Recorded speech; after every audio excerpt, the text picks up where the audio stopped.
Let's solve this integration problem to find the value of a. We are given that the integral of 4x cubed minus 5x squared plus 2x plus 1 with respect to x equals x to the fourth minus ax cubed plus x squared plus x plus c. To find the value of a, let's integrate the left side of the equation term by term and compare it with the right side. First, let's integrate 4x cubed. Next, let's integrate negative 5x squared. When we integrate x squared, we increase the power by 1 and divide by this new power.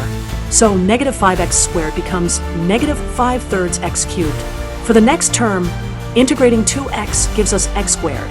And finally, integrating 1 gives us x. Now, let's combine all these terms.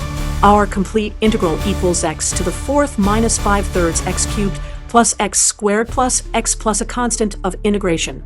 Let's compare this with our original right-hand side. We have x to the fourth minus x cubed plus x squared plus x plus c. Looking at the coefficients of x cubed on both sides, we can see that negative 5/3 must equal negative a. Therefore, a must equal 5/3. And that's our solution.